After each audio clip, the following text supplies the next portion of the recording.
सारे सारे पत्रकार भाईचारे का धन्नवाद। इन्ना समा इत्थे कढ़िया हैगा वा। जड़ी गल भारत सरकार नाल उन्हां दे केंद्री मंत्री तुसीं जानदे हो प्रहलाद जोशी जी, पंजाब दे 2 मंत्री ते होर वड्डे अधिकारी आए सीगे। जिहड़ा केंद्र सरकार ने अपना पक्ष रखिया सीगा कि असीं बहुत सारियां स्कीमां किसानां लई लियाए हैगे आ और उन्हां दे अपने कहण मुताबक असीं जिहड़ा वा दालां ते तेलां ते भारत नूं आत्म निर्भर करना चाहुंदे आ और असीं किसानां दी फसल जिहड़ी MSP तो हेठां नहीं विकण देंदी उन्हां ने गल कही आ और उन्हां ने अपनी सरकार दे विच 2014 तो लैके अज तक किन्नी खरीद होई आ, किन्ना पैसा दिता है, तत्थ रखे साडे सामने विस्तार नाल। जदों किसान आगूआं दी वारी आई आ असीं उन्हां नूं स्पष्ट कीता भी 2004 तो लेके 2014 तक जिहड़े फसलां दे रेट वधे आ उन्हां दी परसेंटेज 100% बनदी हैगी आ और जिहड़े मोदी सरकार दे आया फसलां दे रेट वधे आ ਉਹ 56-57% बनते हैगे आ। दूजे बने असीं क्या तुसीं इहदा दावा तो करदे हो पर इन्हां 10-11 सालां विच 59% महंगाई भी वधी हैगी आ तो किसानां नूं कोई इहदा कोई बहुता लाभ नहीं होया हैगा। इह तों गा असीं एक तत्थ रखिया मध्य प्रदेश दा भी मध्य प्रदेश दी स्टेट सरकार 6000 सोयाबीन का लागत खर्चा कहती आ, केंद्र नूं चिट्ठी लिखती आ भी 40% जिहड़ी फसल आ सोयाबीन की खरीदी जाए पर केंद्र उन्हां दे कहण मुताबक पहलों 20 कहंदे असीं 25% खरीदी आ। जेकर उन्हां दियां सारियां स्कीमां जां असीं क्या तुहाडे दावे ठीक होण पर अंदोलन करन दी की लोड़ हैगी आ जे फसल MSP ते विकदी रहे तां उन्हां ने यह भी कहा भी ज़्यादातर फसलां MSP तो उत्ते विक रही वा। असीं क्या फिर साडी गल तां ठीक हो रही आ। जे तुसीं MSP लीगल गारंटी कानून बना दिओ फिर तुहाडे मुताबक ज़्यादा फसलां तां MSP तो उपर विक रहीआं ने, फिर रौला कोई नहीं हैगा। ये तुहाडी विल पावर का सवाल, इच्छा शक्ति का सवाल आ। असीं जिहड़ी कमेटी कहंदे सी भी कमेटी जिहड़ी असीं बनाई आ उहदे नाल गल कर लो, तत्थ रख लो, ठीक है जी। असीं क्या कोई कमेटी भाई दोवें फोरम नहीं विश्वास रखते भी कमेटियां मसलियां दा हल करनगियां। असीं समझने भारत सरकार इच्छा शक्ति दिखावे ते मसलियां दा हल होवे तो जड़े असीं आर्गू कीते उन्हां नाल साडीआं गल्लां दा जवाब केंद्र सरकार दे मंत्रियों को नहीं सी। उन्हां ने कहा भी जिहड़े तत्थ तुसीं रखे जिवें मन्नू ने कहा असीं इन्हां नूं नकारदे नहीं हैगे, सानूं थोड़े डिटेल च लिख के दे दिओ, ये असीं वेख लैने आ। और ये तो गाहां असीं दोवां फोरमां ने कहा भी जिहड़ी मीटिंग का स्थान आ वो नई दिल्ली होना चाहिदा वा, ठीक है। उत्ते क्लीयर करनगे 22 तरीक की मीटिंग आ। जे केंद्र गलबात करना चाहुंदा वा ते 2 फोरम जां किसानां दे लीडर ये नहीं चाहणगे भी असीं अपने वल्लों गलबात तो भजदे हैगे आ। असीं गलबात लई तैयार आ। जे गलबात ना कोई राह निकलता हैगा वा तां यह चंगी गल आ और इस आस नाल 22 की मीटिंग च जावांगे भी केंद्र असीं तुहाडे माध्यम नाल कहने देश के प्रधानमंत्री जी नूं, गृह मंत्री जी नूं भी मसले तां बाई जी तुसीं हल करने आ और तुसीं जरूर जिहड़ा अगली मीटिंग होवे इस आस नाल असीं जाइए भी किसानां दे मसलियां दा हल होवे। असीं अज जो जिमें किसान साडे अंदोलनां च शहीद होए आ, जिमें जथियां दे रूप में किसान अगे 45 जख्मी, पहले माहौल दे विच 433 किसान जख्मी, अखां गईयां वा, साडा शहीद सुभकरण सिंह शहीद होया वा।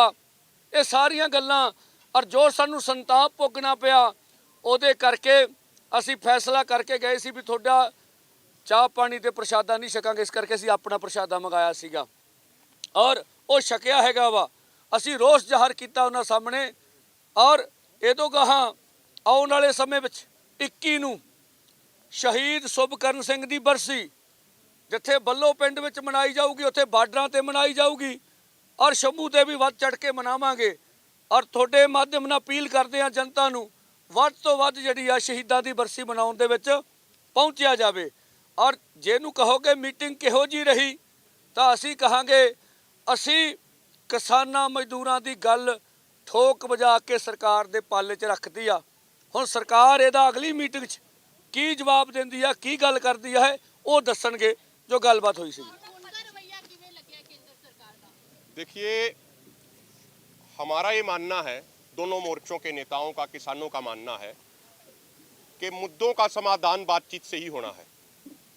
ना तो हम पहले कभी बातचीत से भागे, 4 दौर की मीटिंगें हुई, एक एक तथ्य दोनों मोर्चों के नेताओं ने बड़ी मजबूती से रखा और आज भी जो मीटिंग हुई उसमें भी बड़ी मजबूती से रखा। सौहार्दपूर्ण माहौल में बातचीत हुई है और हम उम्मीद करते हैं कि 22 तारीख को हमारे देश की केंद्र सरकार पार्लियामेंट की परमानेंट कमेटी ऑन एग्रीकल्चर की रिपोर्ट का सम्मान करते हुए, किसानों की भावनाओं का सम्मान करते हुए एमएसपी गारंटी कानून बनाने का ऐलान करे। हमने आज मंत्रियों के सामने ये भी तथ्य रखे कि पूरे देश को कुछ लोग भ्रमित करते हैं ये कह के कि एमएसपी गारंटी कानून पे 17 लाख करोड़ का खर्चा आ जाएगा, 18 लाख करोड़ का खर्चा आ जाएगा। तथ्यों सहित हमने बताया कि किस तरीके से ये आंकड़े गलत हैं और बहुत सारी रिपोर्ट, बहुत सारे एग्रीकल्चर साइंटिस्ट की रिसर्च ये कहती है, दोनों मोर्चों की रिसर्च की टीम ये कहती है कि 25 से 30 हजार करोड़ रुपया सालाना के खर्चे पे देश के किसानों के लिए एमएसपी गारंटी कानून बनाया जा सकता है। और उस समय हमें यह भी ध्यान रखना चाहिए कि पिछले 4 सालों में जितना बजट फाइनेंस मिनिस्ट्री ने एग्रीकल्चर मिनिस्ट्री को दिया, 4 सालों का अगर टोटल जोड़े तो फाइनेंशियल ईयर हर साल पूरा होने पे टोटल मिला के 1 लाख करोड़ रुपया एग्रीकल्चर मिनिस्ट्री ने वापस फाइनेंस मिनिस्ट्री को भेज दिया, वो खर्च नहीं किया। तो वो 1 लाख करोड़ रुपया मोर देन सफिशिएंट था एमएसपी गारंटी कानून बनाने के लिए। केंद्र सरकार के मंत्रियों ने और भी तर्क दिए कैसे ऑयल सीड्स पे काम कर रहे हैं, पल्सिस पे काम कर रहे हैं, लेकिन दोनों मोर्चों के नेताओं ने सवाल उठाया कि अगर पल्सिस के मामले में हम सही में आत्मनिर्भर हो गए तो अभी कुछ दिन पहले 20,000 टन दाल अर्जेंटीना ब्राजील से क्यों मंगवानी पड़ी, 31,172.9 करोड़ की दाल बाहर से क्यों मंगवानी पड़ रही है, 1,41,000 करोड़ का एडिबल ऑयल क्यों मंगवाना पड़ रहा है।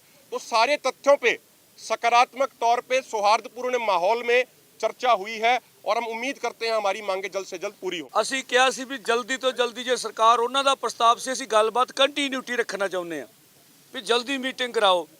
ਅਸੀਂ ਕਿਹਾ ਸੀ 1 ਸਾਲ ਨਾਲ ਜਿਹੜੇ ਤੁਸੀਂ ਸਾਨੂੰ ਰਸਤੇ ਬੰਦ ਕੀਤੇ ਹੈਗੇ ਆ ਉਹਦੇ ਨਾਲ ਪੰਜਾਬ ਦੇ ਵਪਾਰੀਆਂ ਦਾ, ਹਰਿਆਣੇ ਦੇ ਵਪਾਰੀਆਂ ਦਾ, ਆਮ ਲੋਕਾਂ ਦਾ, ਟਰਾਂਸਪੋਰਟਰ ਦਾ ਬਹੁਤ ਨੁਕਸਾਨ ਹੋ ਗਿਆ ਵਾ।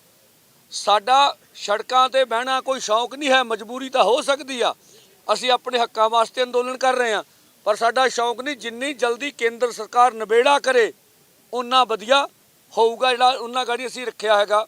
और देखते हैं आने वाले समय में ठीक है 22 तारीख को जो मीटिंग होगी वो दिल्ली में अगर होती है तो क्या उसमें जगजीत सिंह डलेवाल मौजूद होंगे, जाएंगे उसमें? देखिए, हमारे दो, जैसा पंदेर साहब ने बताया कि हमारे दोनों मोर्चों के नेताओं ने अपनी तरफ से कहा है कि अगली बैठक नई दिल्ली में हो, क्योंकि हमारे जो दक्षिण भारत से भी किसान नेता आते हैं उनके लिए भी थोड़ा लॉजिस्टिक ठीक रहता है और पूरे देश के किसानों का ये मसला है, मात्र पंजाब हरियाणा का मसला नहीं है।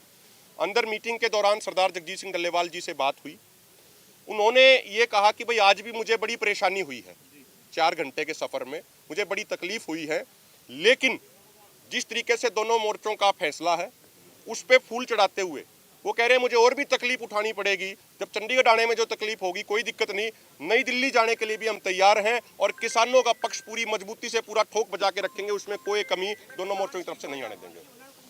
हाँ देखो जी एक विषय ते एमएसपी लीगल गारंटी कानून ते चर्चा फोकस रही आ और जदों उन्होंने कहा भी मेरे ਜਿਹੜੇ ਕਲੀਕ ਨੇ ਖੇਤੀਬਾੜੀ ਮੰਤਰੀ ਨਹੀਂ ਹੈਗੇ, ਸਾਡੀ 3 ਮੈਂਬਰੀ ਕਮੇਟੀ ਆਈ ਹੋਈ, ਇੱਕ ਤਾਂ ਐਗਰੀਕਲਚਰ ਦੇ ਪ੍ਰਮੁੱਖ ਜਿਹੜੇ ਸੈਕਟਰੀ ਸੀਗੇ ਔਰ ਇੱਕ ਫੂਡ ਪ੍ਰੋਸੈਸਿੰਗ ਮਿਨਿਸਟਰੀ ਦੀ ਕੋਈ ਸੀਗੀ ਆਫੀਸਰ ਸੈਕਟਰੀ ਸੀਗੀ, ਉਹ ਆਏ ਆ। ਤਾਂ ਇਸ ਕਰਕੇ ਉਹਨਾਂ ਨੇ ਜਦੋਂ ਕਿਹਾ ਵੀ ਅਸੀਂ ਅਗਲੀ ਮੀਟਿੰਗ ਤੁਹਾਡੇ ਨਾਲ ਕਰਨਾ ਚਾਹਾਂਗੇ, ਜਦੋਂ ਅਸੀਂ ਐਮਐਸਪੀ ਤੇ ਆਰਗੂ ਕਰ ਲਏ, ਫਿਰ ਦੂਜੀਆਂ ਗੱਲਾਂ ਉਹਨਾਂ ਮੰਗਾਂ ਤੇ ਚਰਚਾ ਨਹੀਂ ਹੋ ਸਕੀ, ਫਿਰ ਆਹ ਗੱਲ ਵੀ ਰਹਿ ਗਈ ਹੈ। प्रपोजल है वो रिजेक्ट कर दिया था, पिछला प्रपोजल रिजेक्ट हो गया था, तो क्या फ्रेश प्रपोजल की बात की है केंद्र ने? देखिए, मैंने आपको जैसे बोला कि अभी एमएसपी लीगल गारंटी कानून के ऊपर ही पूरी चर्चा हुई डिटेल से, 2.5 घंटे उसी पर हमने अपने आर्गू किए, उन्होंने अपनी बात की, हमने अपनी बात की। जब केंद्र के मंत्री ने कहा कि मेरे जो कृषि मंत्री हैं वो नहीं हैं, तो मैं चर्चा आपकी ठीक हो गई है, जो कुछ आपने कहा उसको भी मंथन करेंगे, हम आगे वार्ता करना चाहते हैं। तो 22 की मीटिंग निकल आई, तो अभी उस पे जो पीछे क्या बोला या क्या आगे क्या होगा इसके ऊपर चर्चा नहीं हुई। हमने एमएसपी के ऊपर जो बड़ी मांग है किसान मजदूर की, उसके ऊपर अपना पूरा आर्गू ठोक के कर लिया। देखिए, कोई भी अगर केंद्र सरकार वार्ता जारी रखती है, वार्ता में उचित फैसला होता है। हमारा सरकार से टकराने का कोई निर्णय नहीं है ना हमारा, लेकिन ये 22 के बाद ही निर्णय कर लेंगे। ਇਹ ਸਾਫ਼ ਹੀ ਕਰ ਦਿੰਦੇ ਦੋ ਗੱਲਾਂ।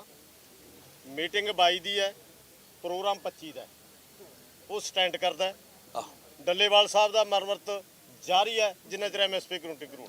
हमसे जुड़े रहने के लिए हमारे YouTube चैनल को सब्सक्राइब करें और नई वीडियो की नोटिफिकेशन के लिए बेल आइकॉन को दबाएं। अगर आप ये वीडियो Facebook पर देख रहे हैं तो लाइक जरूर करें और ज्यादा से ज्यादा शेयर करें। धन्यवाद।